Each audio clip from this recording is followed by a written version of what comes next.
Hello everyone!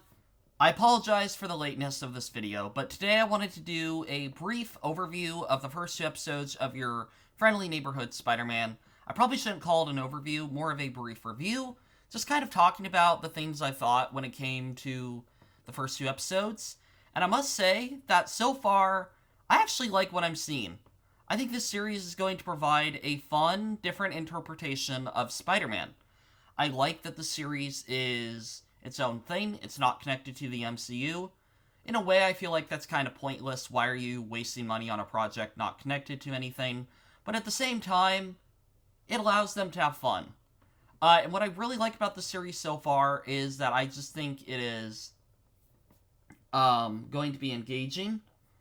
For one, I will say that the animation, while I don't think it looks the best, I mean, it looks worse in the trailers, but looking at it on screen, it does have some level of charm to it. Because basically, what this animation style is like a more grainy kind of comic book like style, and it works better in motion. Like, just a still image of it doesn't look the most pleasing, but when you actually watch it in motion, I do think there is some flavor to it. I also must say that I do like the voice acting in this. I think each voice actor does a good job. I like how there are some new characters in this, and that they're just really having fun trying to make a fun Spider-Man project. I like the idea that Marvel's just saying, we have all these characters, let's do whatever the heck we want with them, and just have fun. And yeah, that is a very true statement that they are detaching this completely from the MCU. None of this is tied to the MCU at all. You don't have to watch the MCU to enjoy the series. I mean, if you want a little bit of context for who Doctor Strange is and stuff like that, but even then, it's just its own thing. It's just a fun television show. And I think that it is going to be fun to watch it unfold and see what's going on with each episode. I like that Peter Parker has this different group of friends around him. And I like that they're kind of switching up the normacy of what you expect from a Spider-Man project. So, yeah, I like that. I will cover the first two episodes briefly. So the first one, Amazing Fantasy, basically is a throw-in to where the Spider-Man is. The Spider-Man, well, the series was originally marketed as Spider-Man Freshman Year, and so that's where the series starts. He is a freshman going to high school. There's a event that happens. We get to see some cool cameos, and things kind of change a bit for him. But he still, starts high school, and he's trying to balance the life of being Spider-Man and being a school student, along with making friends. And I think it's very cool that they're still sticking to that balance of the character, trying to balance all of these things in life. Because that's really what Spider-Man is about.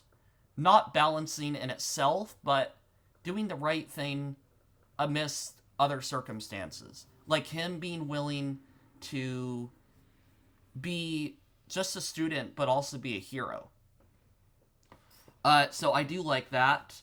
But eventually, the series ends. Episode 1 ends with a pretty good cliffhanger into episode 2. And then in episode 2, they continue right on that cliffhanger. And I actually love this so much that it feels like a real television show, where they're not just starting, a few days later. They literally start in the exact same location, finishing the conversation from the last episode. And I really like that. I really like that idea because it's a really fun way to keep your audience engaged. For example, Star Wars shows might have the characters go to a location or a event happen, and then we pick up hours later.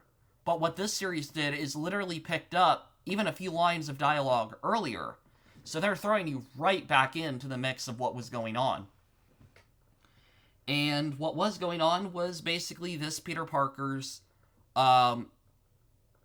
opportunity in life. And so this episode, he has to balance his opportunity with his school life, with his friends. He has to balance all these things, meanwhile, while still being Spider-Man. And this episode, I will admit, wastes quite a bit of time with an action sequence. Not that I think it's a waste, but I do think it's a little bit long-winded. It gets a little bit boring. I think there's just something about the fact that it's animated that makes it less engaging.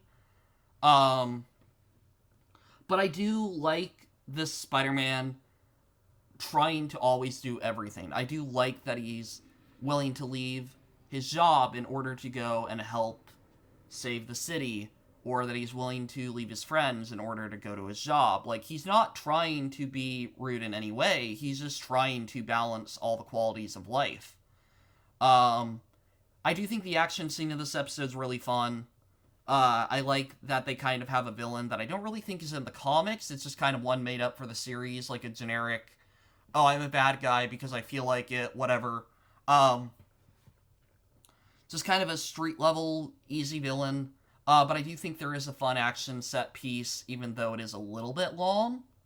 I also think that the end of the episode does a great job leaving the audience on a cliffhanger. And I like that this episode's starting a practice of that it's getting you engaged into the next 2 episodes. And might I say that I think this is an interesting release strategy, that not only are you going to get 1 episode per week, or 2 episodes the first week, every single week will have 2 episodes. So you'll basically get an hour's worth of Spider-Man every single week. And I think that's awesome, because for so long, we've lacked Spider-Man content. I mean, yeah, you had the Tom Holland trilogy and the attempts before that, but just the idea of weekly Spider-Man on Disney Plus is really cool. And I do like that they are doing that with the series, that they're just having fun, and they're trying a different release strategy, and they're showing this different interpretation of the wall crawler. And I think this is going to be very, very fun. I'm looking forward to what is yet to come in the future episodes. I guess if I had any reservations, it'd probably be the animation, and also the fact that I don't know how well the series is going to grab an audience. Not that I think it's bad, but I just think that with all the Marvel content that people have to keep up with anyways for the MCU, I don't know how many people are going to want to check out this animated series. But then again, X-Men 97 did it. X-Men 97 had a huge audience, despite the fact that it was connected to the MCU, and I know the fact that it was basically a sequel to a series people loved, but still, you know, that does show that Marvel and animation have a place.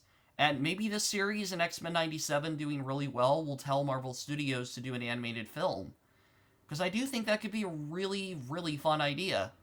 Having an animated film that can break the rules. Heck, maybe it could even rival Across the Spider-Verse. Who knows? But that is it for my video, my brief review of the first 2 episodes. I'm looking forward to the future episodes. I might get into a more spoiler kind of discussion next week. We'll see. But thank you guys for watching.